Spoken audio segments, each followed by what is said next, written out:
Doctor Who, Series 11, Episodes 5 to 10, titled Invasion of the Dinosaurs. Now, I am quite aware that the dinosaurs were not going to look like the most fantastic thing in the world. I understand it's classic Doctor Who and it's 1972.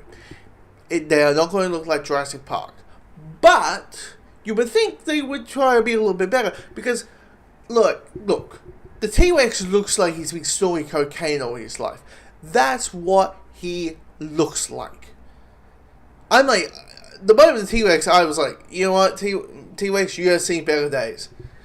Like, you probably were great in, King Kong and Land of the Lost and all these other films that have T-Rexes in them. But, oh God, you let yourself low, man. You let yourself left low. Like, that's what it looked like for me. But I will say this about the dinosaurs. The dinosaurs are great short in small doses, as in like when you only see a little bit of them, like a mouth or like a wing or something. Because I'm thinking like the encounters that we have with the pterodactyls, those work for the horror aspect of things, where the horror aspects of the story. Then you also got the scene where Sarah Jane is a T-Rex is trying to eat Sarah Jane. That works because you have like glass coming out and the mouth and little miniatures and all that. That works. That sequence worked. But the rest of it, anytime you're seeing them head to toe, you just go, what the hell were they thinking? I mean, the scene where two dinosaurs are fighting, they don't look like they're fighting, they look like they're making out.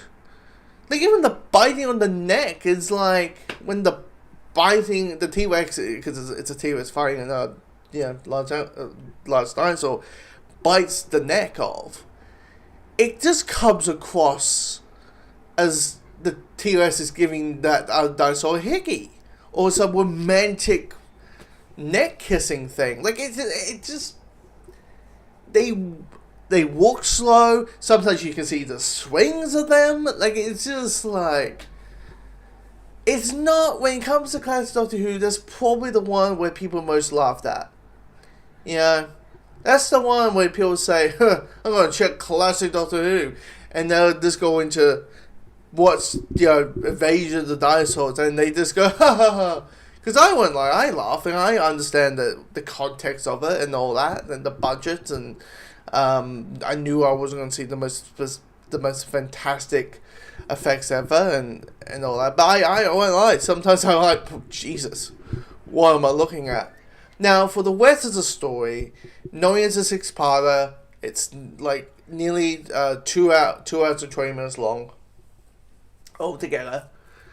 I won't lie, it is another 6-parter that could easily be shortened a little bit in a more time wise, because there's a level of pettiness going on. And once again, I understand, back then you watch it once and you watch it again, and probably it's a way to remind the audience, hey, this is what's happening, so you kind of repeat the same story beat.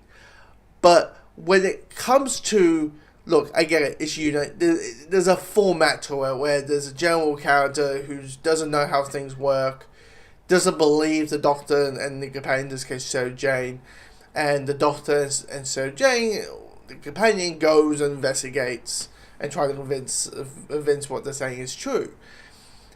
But it happens so many times in this story. Like, how many times, like, Sarah Jane is investigating and is in danger, and, like, I guess she's always like, and I get the idea, give an actual reason why. Like, Jo Grant kind of did just went on and didn't listen just because she just didn't listen. Sarah Jane is a reporter, so you kind of have a reason why she kind of does the things she does. Just say she's a reporter, so she's urgent. She isn't just going to sit down and let other people figure it out. She wants to figure it out now. She's has a set level of adoption and all that. She's Lois Lane. That's basically what it is. It's like what if Lois Lane was a Doctor Who companion, basically. And I get that. And I like that. And I like the moment we have the her in space thing, I felt like it was a little bit of like a writer didn't know what to do with them. I felt like those times where you could tell like, hey, the writer has an idea of the Doctor with dinosaurs. Awesome. Shit, you have a companion, you don't know what to do with them. Just put them in space so you don't have to deal with them. But there's a actual narrative reason behind it. Now the story is simply the Doctor and Sarah Jane arrive back in 1972 on Earth after the events of Time Warrior, and they see the streets of London or the streets of England are a ghost towny. You know, there's even a bush, a physic tree bush kind of floating in its breeze. Now, but turns out dinosaurs have been walking up, disappearing, but walking up in these streets and tearing up the place. And of course, there's Unit and the Doctor trying to figure out how these dinosaurs are coming out, who's doing it, how's it, and why they're doing it. And the reason behind the reasons of why dinosaurs are arriving in the streets of London or the streets of England, it's you can understand it. It's a simple thing of, hey, we want to reverse time so we can save the planet and have a second chance of humanity. You understand the plot. You understand it's a situation where the bad guys think they're the good guys. I quite enjoyed that, where the characters believe that they're doing the right thing. That, hey, look, humanity fucked everything up. Look at pollution, and look at this, and look at that.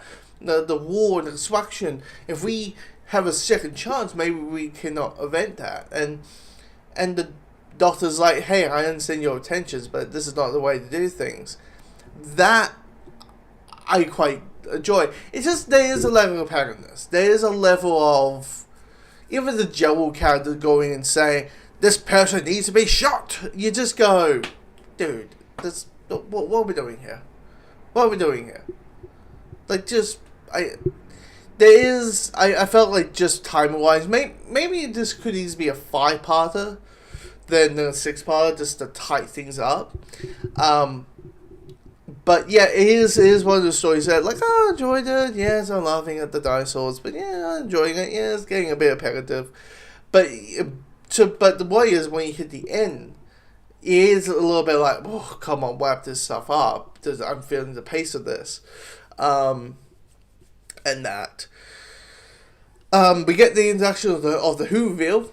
I was like, is the Whoville the yellow truck? And everybody's like, no, that's not the Whoville. The Whoville is this like weird thing. Which the moment the Whoville showed up, I was like, come on, bring it back. Bring it back, showers. I was like, RTD, bring it back, you cowards. Bring back the, bring back the Whoville. Come on, Moffat, RTD. Or Chibnall, if you come back.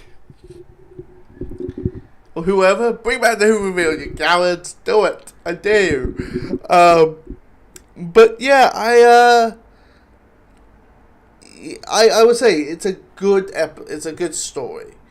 Yes, weird effects with the creatures and dinosaurs, some effective moments, villain motivations are neat, but of course, it being a 6-parter, a level of pettiness out through the entire story, it kind of drags it down a bit. Anyway, next time is a Dalek story called Death to the Titans, Death to the Daleks, which of course, in my guess, it was meant to hint at be the final Dalek story with the word death. Of course, that didn't really happen, did they?